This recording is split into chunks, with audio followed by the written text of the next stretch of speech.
اللہ رب محمد صلی علیہ وسلم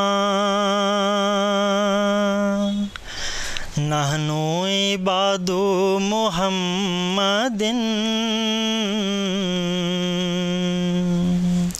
صلی علیہ وسلم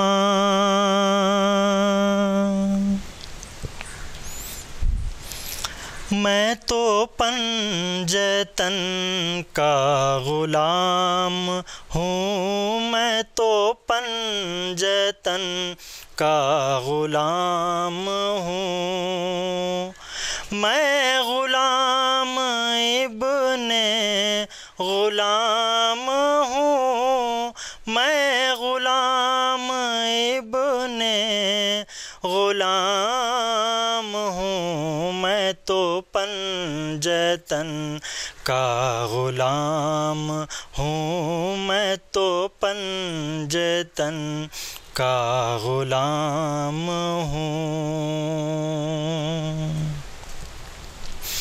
مجھے عشق ہے تو خدا سے ہے،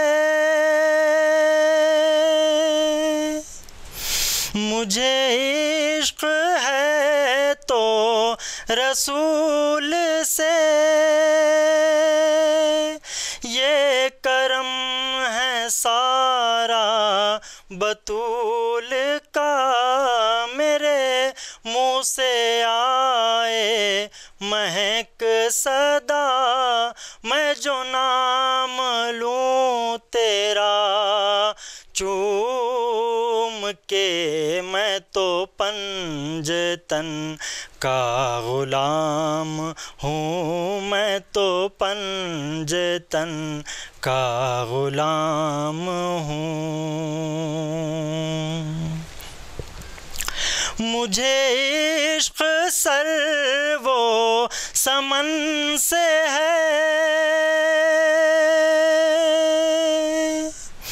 مجھے عشق سارے چمن سے ہے، مجھے عشق ان کے وطن سے ہے، مجھے عشق ان کی گلی سے ہے، مجھے عشق ہے تو علی سے ہے، مجھے عشق ہے تو حسن سے ہے، مجھے عشق ہے تو حسین سے، مجھے عشق شاہ زمن سے ہے، میں تو پنجتن کا غلام ہوں، میں تو پنجتن کا غلام ہوں، میں غلام ابن غلام ہوں، میں غلام ابن غلام ہوں، میں تو پنجتن کا غلام ہوں۔ ہوا تن سے کیسے وہ سر جدا،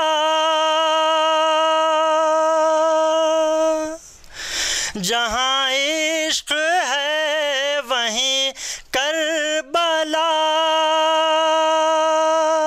میری بات ان کی بات ہے، میرے سامنے وہی ذات ہے، وہی جن کو شیر خدا کہے، جنہیں باب صلی علی کہے، جنہیں ساتھی اپنا نبی کہے، جنہیں ذات مولا علی کہے، وہی پختہ ہے، میں تو خام ہوں، میں تو پن پنجتن کا غلام ہوں، میں تو پنجتن کا غلام ہوں۔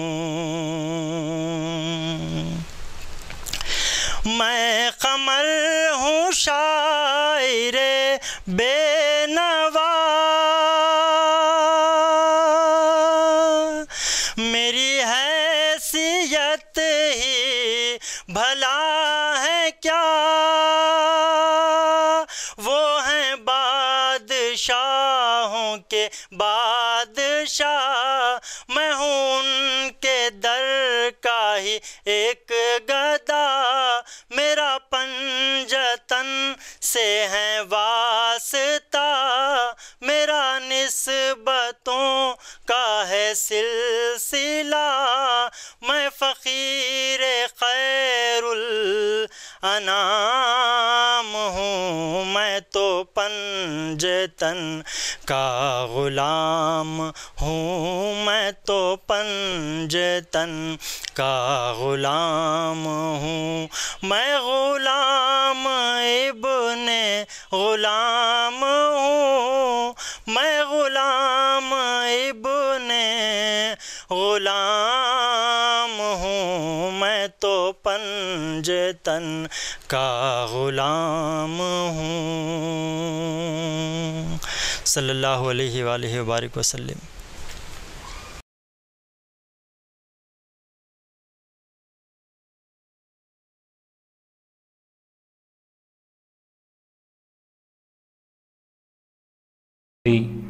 ونسلم على رسوله الكريم وآله الطيبين الطاهرين وأصحابه الأكرمين أجمعين، أما بعد، أعوذ بالله من الشيطان الرجيم، بسم الله الرحمن الرحيم، وقل جاء الحق وزهق الباطل إن الباطل كان زهوقا، صدق الله مولانا العظيم، وبلغنا رسوله النبي الأمين الكريم، ونحن على ذلك لمن الشاهدين والشاكرين، وقال تعالى في شان حبيبه إن الله وملائكته يصلون على النبي يا أيها الذين آمنوا صلوا عليه وسلموا تسليما، اللهم صل على سيدنا محمد وعلى آله وصحبه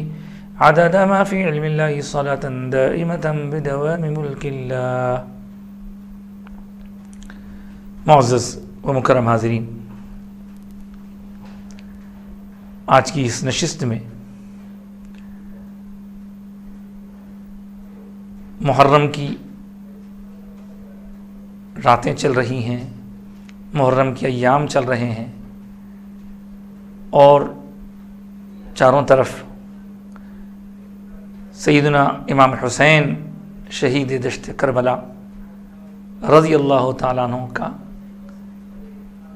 تذکرہ جمیل چل رہا ہے۔ تو آج کی اس نشست میں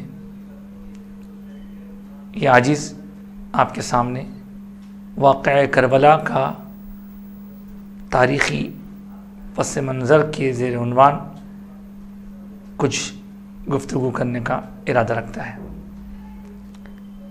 میں نے جس آیت مبارکہ کو اپنی گفتگو کا عنوان بنایا ہے وہ سورہ بنی اسرائیل یا سورہ اسراء کی آیت ہے، جس میں رب کائنات حق اور باطل کا تذکرہ فرما رہا ہے۔ اے حبیب، آپ کہہ دیجئے کہ حق آ گیا اور باطل مٹ گیا، اور باطل کو تو مٹنا ہی تھا۔ دنیا جب سے بنی ہے ایک لڑائی ایسی ہے جو چلتی رہی ہے، ہاں اس کے کردار بدلتے رہے ہیں۔ حضرت سیدنا آدم علیہ السلام حق اور حقانیت کے پیکر، تو مخالفت میں شیطانی قوت ہے۔ سلسلہ آگے بڑھا تو حضرت ابراہیم ایک طرف ہیں حق والے، تو مخالفت میں نمرود ہے. اور آگے بڑھیں آپ، موسیٰ ایک طرف ہیں علیہ السلام، تو فرعون دوسری طرف ہے، حامان ہے، قارون ہے. اور آگے بڑھیں تو ایک طرف حضرت سیدنا عیسیٰ علیہ السلام ہے، تو دوسری طرف ان کے مخالفین سولی پر لٹکانے کے لیے بے چین. الغرض یہ حق اور باطل کے درمیان جنگ مسلسل جاری و ساری ہے. حضور اکرم صلی اللہ علیہ وآلہ وسلم کے مخالفت میں کبھی ابو جہل آ رہا ہے، کبھی کوئی اور آ رہا ہے، کبھی کوئی اور آ رہا ہے. تو حضور حق کی، صداقت کی پہچان ہے، اور مخالفت میں آنے والے سب باطل پرستی کا نشان بنے ہوئے ہیں. یہ سلسلہ آگے بڑھا. حضرت سیدنا ابو بکر صدیق رضی اللہ تعالیٰ عنہ ادھر حق کا جھنڈا تھامے ہوئے ہیں، تو ادھر مسیلمہ کذاب یا دیگر جھوٹے نبیوں کا اٹھنا، آپ نے ان کا خلقمہ کیا. حضرت عمر فاروق کا دور خلافت شروع ہوا تو آپ دیکھیں کہ ادھر حضرت عمر فاروق اور ساری جمعیت ہے، تو مخالفت میں کبھی روم سے ٹکرا رہے ہیں، کبھی فارس سے ٹکرا رہے ہیں، کبھی کسی اور علاقے سے ٹکرا رہے ہیں. حق اور باطل جاری و ساری. حضرت عثمان کا زمانہ شروع ہوا رضی اللہ تعالیٰ، اس میں بھی آپ نے دیکھا. مولا کائنات سیدنا علی رضی اللہ تعالیٰ عنہ کا دور خلافت شروع ہوا تو آپ کو بھی اللہ نے حق کا علم بردار بنایا، اور آپ کے دور میں جتنے فتنے اٹھے ان فتنوں کی طرف باطل منڈلاتا رہا. بالآخر حق والے، حق رسید. یہ سلسلہ آگے بڑھتا رہا. رسول کائنات صلی اللہ علیہ وسلم نے پہلے ہی ارشاد فرما دیا تھا، الخلافت بعدی 30 سنہ، میرے بعد خلافت 30 سال رہے گی، اس کے بعد امارت، بادشاہ. کسی کو اختلاف نہیں ہے. سرکار دو عالم صلی اللہ علیہ وسلم کے وصال پاک کے بعد حضرت سیدنا ابو بکر صدیق مسند خلافت پر فائز ہوئے. آپ نے 2 سال 3 مہینے کا کچھ عرصہ خلافت کی ذمہ داریاں نبھائیں. پھر حضرت عمر فاروق خلیفہ دوم کی حیثیت سے آپ نے تقریباً 10 سال تک خلافت کی ذمہ داریاں نبھائیں. پھر حضرت عثمان غنی رضی اللہ تعالیٰ عنہ خلیفہ سوم، وہ کچھ دن کم 12 سال تک ذمہ داریاں نبھاتے رہے. پھر حضرت مولا کائنات سیدنا علی المرتضی رضی اللہ تعالیٰ عنہ نے خلیفہ چہارم کی پہچان کے ساتھ ہر طرف حق کا بول بالا کیا، لیکن وہاں سے حالات بدلنے لگے، کیونکہ حضرت عثمان غنی رضی اللہ تعالیٰ عنہ کی شہادت کے بعد طرح طرح کے مسائل سے امت مسلمہ دوچار تھی. بلکہ اگر یوں کہا جائے کہ حضرت عثمان غنی رضی اللہ تعالیٰ عنہ کے 12 سال میں 6 سال بڑے پرامن رہے، باقی 6 سال میں کچھ لوگوں نے حضرت عثمان کی نرم مزاجی کا فائدہ اٹھاتے ہوئے اپنی اپنی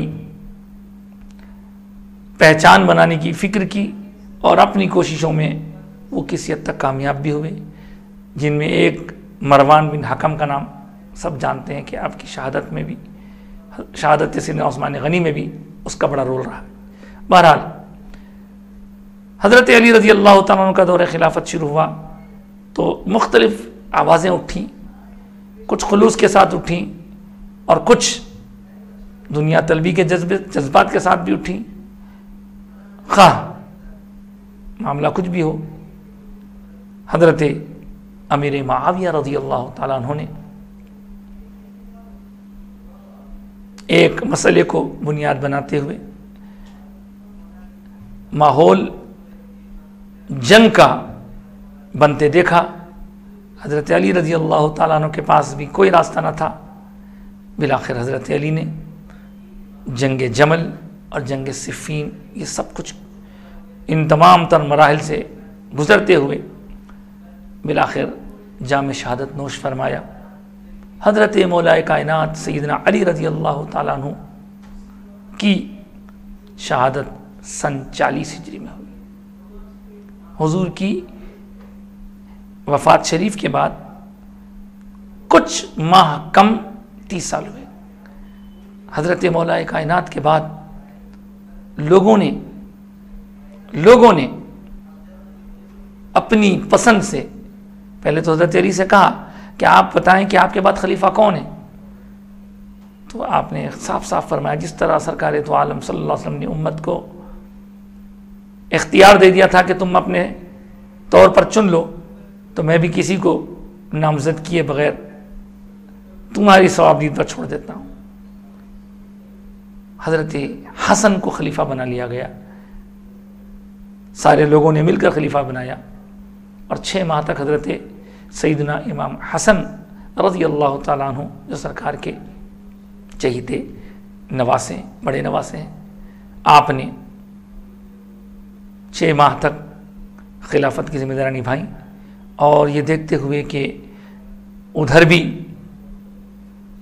اہل ایمان اور ادھر بھی اہل ایمان، اور دونوں طرف سے بعض مسائل پر نا اتفاقی کے باعث خون خرابہ ہو رہا ہے، لہذا آپ نے حالات کا جائزہ لیتے ہوئے خلافت سے دستبردار ہونے کو بہتر سمجھا، اور جس بات کی اطلاع خود حضور نے پہلے ہی عنایت فرما دی تھی کہ میرا یہ بیٹا سید ہے جس کے ذریعے اللہ تعالیٰ 2 بڑے بڑے گروہوں میں صلح کرائے گا۔ حضرت سیدنا حسن نے سن 41 ہجری میں خلافت سے دستبرداری اختیار کی۔ اب ساری حکومت کا کنٹرول پہلے جو 2 الگ الگ حصوں میں تھا، اب ایک حصے پر مرکوز ہو گیا۔ ملک شام میں دمشق سے پورا کنٹرول چلتا رہا۔ حضرت امیر معاویہ چونکہ صحابی رسول ہیں، اس لیے ان کے دور تک تو برابر بات چلتی رہی رضی اللہ تعالیٰ عنہ، لیکن اس دوران حضرت حسن مدینہ آئے۔ مدینہ آنے کے بعد آپ تقریباً 9 سال تک رہے۔ سن 50 ہجری میں حضرت حسن کا وصال ہو گیا۔ اب زہر دیا گیا، اس کے متعلق بہت سی روایتیں ہیں۔ بہرحال حضرت امام حسن کے بعد حضرت حسین بھی امام حسن کی اس صلح پر قائم رہے، اور صلح نامے میں جو باتیں تھیں ان میں ایک یہ بھی اس کی شق تھی کہ جب تک حضرت معاویہ رضی اللہ تعالیٰ عنہ موجود ہیں تب تک تو وہ حکومت سنبھالیں، لیکن چونکہ خلافت کی ذمہ داری حضرت حسن کی طرف سے پیشکش کی گئی ہے، بعد میں پھر وہی لوٹ کر حضرت حسن کے پاس آ جائے گی۔ لیکن اس کے بعد جو حالات ہوئے، حضرت امیر معاویہ رضی اللہ تعالیٰ عنہ کی وفات سے پہلے حالات کچھ ایسے بنے جن حالات میں حضرت معاویہ رضی اللہ تعالیٰ عنہ کا بیٹا یزید خلافت کا دعویدار بن کر بیٹھ گیا، اور پھر وہیں سے مسائل پیدا ہونے شروع ہوئے۔ چنانچہ آپ جانتے ہیں کہ حضرت ابو ہریرہ رضی اللہ تعالیٰ عنہ دعائیں کرتے تھے کہ اللہ سن 60 ہجری کے بعد کے واقعات میں جو فتنے اٹھیں گے اللہ اس سے مجھے بچا لے، اس سے پہلے موت دے دے۔ چنانچہ حضرت ابو ہریرہ اس سے پہلے ہی گزر گئے۔ سن 60 ہجری میں جیسے ہی حضرت امیر معاویہ کا وصال ہوا، یزید خلافت کی ذمہ داری سنبھالنے کے اہل نہ تھا، وہ خلیفہ بن بیٹھا، اور پھر دیکھتے ہی دیکھتے اس نے سب پر زور زبردستی کرنے کا ارادہ کیا۔ حضرت عمر کے شہزادے تھے، حضرت زبیر کے شہزادے تھے، حضرت علی کے شہزادے امام حسین تھے، حضرت ابوبکر صدیق رضی اللہ عنہ کے شہزادے، ان تمام پر اس نے شکنجہ کسنا شروع کیا، اور اپنی تائید بیعت کا اصرار کرنے لگا۔ یہیں سے بات شروع ہوئی اور ہوتے ہوتے واقعہ کربلا رونما ہوا۔ یزید یہ چاہتا تھا کہ کسی طرح وہ اپنے بدکاری کے کاموں کی سپورٹ کے لیے امام حسین کو استعمال کرے۔ امام حسین کی بیعت چاہتا تھا۔ بیعت اس زمانے میں جس طرح آج ہم ووٹ دیتے ہیں، اس زمانے میں ہاتھ پہ ہاتھ رکھ کر یا کسی اس کے نمائندے کے اوپر ہاتھ رکھ کر کہہ دیا تھا کہ ہم وعدہ کرتے ہیں کہ تمہارا ساتھ دیں گے۔ تو یہ بیعت وہ لینا چاہتا تھا۔ امام حسین نے کہا کہ نہیں، جو معیار حضرت ابوبکر صدیق کی خلافت کا آپ نے دیکھا تھا، جو معیار حضرت سیدنا عمر فاروق کی خلافت کا دیکھا تھا، جو معیار حضرت عثمان غنی کے دور میں دیکھا تھا، جو معیار خلافت حضرت علی کے دور میں آپ نے دیکھا تھا، وہ مفقود تھا۔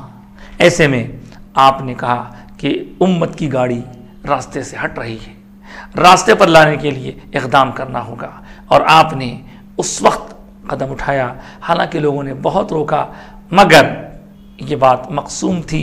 سرکار دو عالم صلی اللہ علیہ وسلم بھی جانتے تھے۔ روایتوں میں ساری باتیں موجود ہیں۔ بی بی ام سلمہ رضی اللہ تعالیٰ عنہ کی روایت، جس میں حضور کے شہزادے کے بارے میں کربلا کی سرزمین پر شہادت کا پہلے ہی سے اعلان ہو چکا تھا۔ پھر حضور نے بی بی ام سلمہ کو تو مٹی بھی عنایت فرما دی تھی کہ جب میرا بیٹا حسین شہید ہوگا، حضور پیار سے اپنا بیٹا کہتے تھے، ہاذا ابنایا، ہادانی ابنایا و ابنایا ابنتی، یہ میرے بیٹے میری بیٹی کے بیٹے ہیں، دونوں شہزادوں کے متعلق فرماتے تھے۔ تو حضور پاک علیہ السلام نے پہلے اعلان فرما دیا تھا۔ حضرت بی بی ام سلمہ کو مٹی عنایت فرمائی تھی کہ جب میرا بیٹا شہید ہوگا تب یہ مٹی خون میں رنگ جائے گی۔ سب جانتے تھے، حضرت علی کو بھی معلوم تھا کہ اس طرح ایک معرکہ ہونے والا ہے، بھوک اور پیاس کی شدت میں اسلام کی حفاظت ہونے والی ہے۔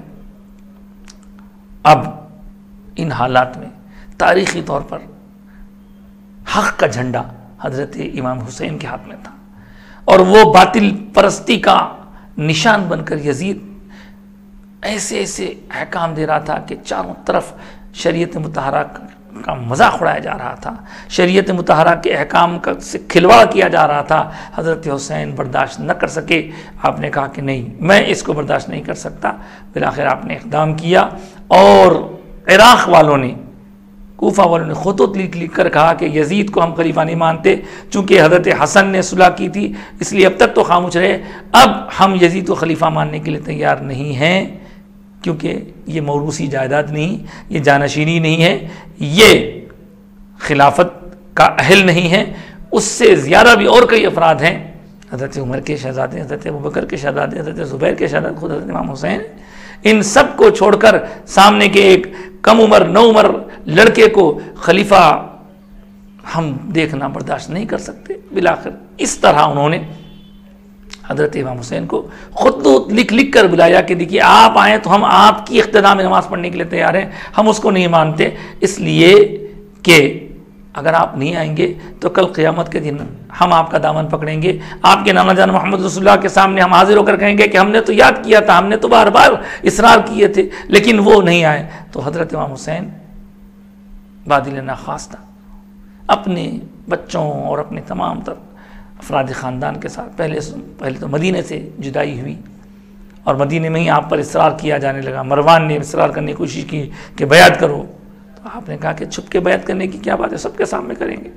بالآخر حضرت امام حسین رضی اللہ تعالیٰ عنہ کا یہ پکا عزم مصمم کہ میں اپنا وہ ہاتھ جس کی کہ پاکیزگی کا اعلان قرآن کرتا ہے، یہ ہاتھ اس یزید پلید جو شراب کے نشے میں دھت رہتا ہے، جو مختلف جانوروں کے لڑائیوں کے دیکھنے کو اپنی وقت گزاری کا مشغلہ بنایا ہوا ہے، وہ جس کو نمازوں کی پرواہ نہیں، وہ جسے جوش جہاد نہیں، وہ جسے نانا جان محمد رسول اللہ کی شریعت کا پاس و لحاظ نہیں، صرف وہ تو اپنی حکومت، اپنی سلطنت اور اپنی فرعونیت کی وجہ سے سب پر زور زبردستی کرنا چاہتا ہے، لہذا میں اس کو نہیں مان سکتا، اس کی بیعت میں نہیں کر سکتا۔ حضرت امام حسین نے یہ ٹھان لیا، اور ادھر وہ اس نے ٹھان لیا تھا کہ میں تو بس بیعت لے کر رہوں گا۔ آخرکار آپ جانتے ہیں کچھ لوگ یہ کہتے دکھائی دیں گے آپ کو کہ بھئی یزید جیت گیا، امام حسین ہار گئے، معاذ اللہ، استغفر اللہ۔ میرے ابا جان، والدی و مرشدی، اعظم المشائخ حضرت علامہ قاضی سید شاہ اعظم علی صوفی، اعظم حسنی حسینی قادری مدد الناری مدد العالی اکثر فرماتے ہیں کہ دیکھو، کامیابی اور ناکامی کا دار و مدار مقصد پر ہوتا ہے۔ یزید کا ایک مقصد تھا، امام حسین کا ایک مقصد تھا۔ یزید کا مقصد تھا کہ وہ بیعت زبردستی لینا چاہتا تھا، سپورٹ لینا چاہتا تھا۔ امام حسین کا مقصد تھا کہ نہیں، میں کسی صورت میں کچھ نہیں کروں گا، میرے بچوں کو میرے سامنے شہید کیا جائے اسے برداشت کروں گا، اپنے خاندان والوں کو بے گھر ہوتا ہوا دیکھوں گا، میں سفر کی منزلیں طے کرتا ہوا بھوک اور پیاس کو برداشت کروں گا، لیکن میرے نانا جان محمد رسول اللہ کے دین کا سودا نہیں کروں گا، کھلواڑ نہیں کروں گا دین سے، اور دین سے کھلواڑ کرنے بھی نہیں دوں گا۔ آپ نے یہ مقصد بنا لیا تھا۔ آخرکار وہ یزید اپنے مقصد میں کامیاب ہوا یا امام حسین کامیاب ہوئے، تو ہر بچہ یہ کہے گا کہ وہ اتنا سب کچھ کر کے بھی اپنا مقصد نہیں پا سکا۔ امام حسین نے سب کچھ دے کر اپنا مقصد پا لیا، اسلام کو بچا لیا، نانا جان محمد رسول اللہ کے دین کی لاج رکھ لی۔ حاضرین سامعین مکرم، ناظرین، آپ کی خدمت میں یہی عرض کرنا ہے کہ سن 61 ہجری میں یہ واقعہ ہوا۔ اب کچھ لوگ کہتے ہیں بھائی وہ ایک تاریخی واقعہ، وہ ایک سیاسی واقعہ نہیں تھا۔ اگر کوئی معاذ اللہ امام حسین کو سیاسی لیڈر کہے، اگر کوئی امام حسین کے بارے میں کہے کہ سیاسی جنگ تھی، تو یہ بہت بڑی غلطی ہے۔ در حقیقت امام حسین دین بچانے کے لیے تشریف لے گئے تھے، اور امام حسین کا ہر قدم مذہبی، امام حسین کی شان، امام حسین کی شناخت، امام حسین کی پہچان کیا ہے آپ کو بتاؤں؟ سرکار دو عالم صلی اللہ علیہ وسلم نے پہلے ہی بتا دیا۔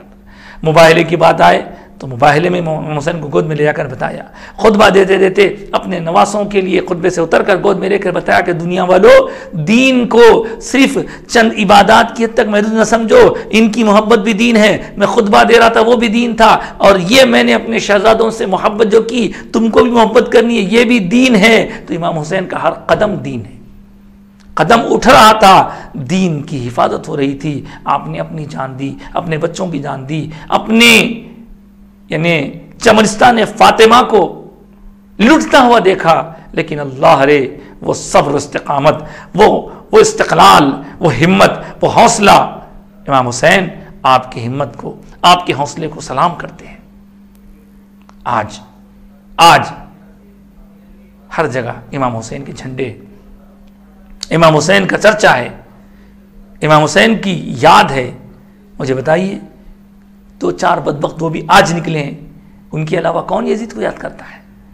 حق واضح ہو گیا، باطل مٹ گیا، نہ یزید باقی رہا، نہ یزید کی نسل باقی رہی، امام حسین باقی، امام حسین کی نسل پاک باقی۔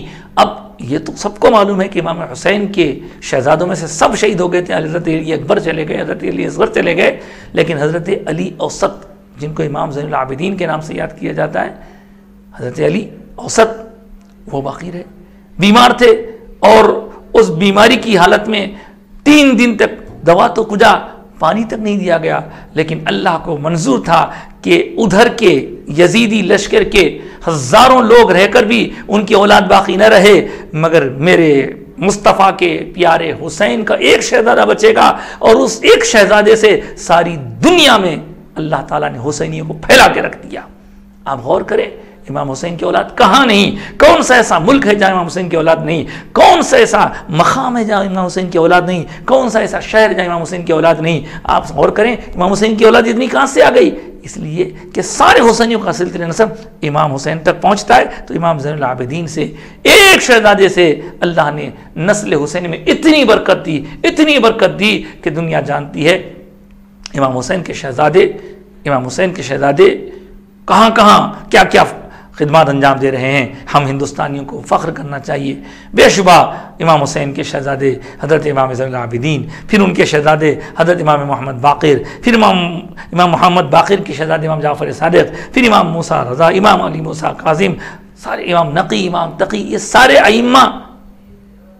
لیکن ان کے علاوہ ان کی اولادوں میں کیسے بڑے بڑے بزرگ دین کی خدمات انجام دیتے رہے۔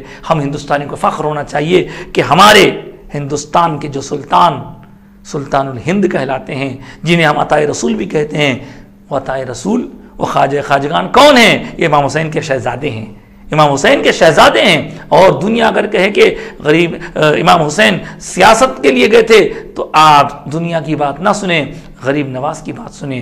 غریب نواز کے نسبی سلسلے کو آپ دیکھیں تو آپ کا سلسلہ نسب امام حسین تک پہنچتا ہے، امی جان کی طرف سے امام حسن تک پہنچتا ہے، ابا جان کی طرف سے امام حسین تک پہنچتا ہے۔ وہی غریب نواز جنہوں نے امام حسین کی حسینیت کا، حقانیت کا اعلان کر دیا، اور دنیا جانتی ہے کہ اس معرکہ کربلا نے دنیا کو مزاج دے دیا کہ جو حق والا ہے وہ حسینی ہے، جو باطل پرست ہے وہ یزیدی ہے۔ ہر دور میں اٹھتے ہیں یزیدی فتنے، ہر دور میں شبیر جنم لیتے ہیں۔ اور غریب نواز کے ان 4 مصروں پر جو بہت مشہور ہیں، حالانکہ فارسی ہے لیکن اتنے مشہور ہیں کہ زبان زد خاص و عام ہے، انہی مصروں پر اپنی بات ختم کرتے ہوئے دعا کروں گا۔ شاہ ہست حسین، بادشاہ ہست حسین، دین است حسین، دی پناہ ہست حسین، سرداد نداد دست در دست یزید، حقا کے بنا الہ الہ ہست حسین۔ کون حسین؟ حسین بادشاہ ہیں، حسین بادشاہوں کے بادشاہ ہیں۔ دین است حسین، حسین دین ہیں۔ دی پناہ ہست حسین، حسین دین کو پناہ دینے والے ہیں، دین کی حفاظت کرنے والے ہیں، دین کی برت کرنے والے، دین کو باقی رکھنے والے، دین کی فکر کرنے والے ہیں۔ سرداد نداد دست در دست یزید، سر دے دیا آپ نے لیکن اپنا ہاتھ یزید کے ہاتھ پر نہیں دیا۔ کیوں؟ حقا کے بنا الہ الہ ہست حسین۔ حقیقت تو یہی ہے کہ لا الہ الا اللہ محمد رسول اللہ کی بنیاد اگر آج باقی ہے تو امام حسین کی وجہ سے باقی ہے۔ حضور نے فرمایا تھا حسین منی وانا من حسین، حسین مجھ سے ہے اور میں حسین سے ہوں۔ مطلب یہی کہ آج تو حسین میری بیٹی کے ذریعے دنیا میں تشریف لا رہے ہیں، لیکن کل ایک وقت ایسا بھی آئے گا جب حسین میرے دین کی حفاظت فرمائیں گے، حسین سے میرا دین باقی رہے گا۔ دوستو، بھائیو، حاضرین، سامعین، ناظرین، یہی مقصود ہے کہ اللہ سے محبت، اللہ کے رسول سے محبت اور سرکار کے گھرانے سے محبت، اور اس واقعہ کربلا کی اہمیت کو سمجھو دوستو۔ اس واقعہ کربلا کی وجہ سے جوش اور جذبہ، حمیت، بیداری کا جذبہ بیدار پیدا ہوتا ہے۔ اللہ تعالیٰ مجھے اور ساری امت مسلمہ کو حضرت سیدنا امام حسین کی سچی محبت اور آپ کے پیغام کو سمجھ کر اسی پیغام کو آگے بڑھانے کی توفیق عطا فرمائے۔ ہمارے آنے والی نسلوں کو یزیدیوں سے بچائے رکھے، حسینیوں کے زمرے میں شامل فرمائے۔ آمین یا رب العالمین۔ وصلی اللہ تعالی وسلم علی خیر خلقہ ونور عرشہ سیدنا محمد وعلی آلہ وصحبہ اجمعین، وما علینا الا البلاغ۔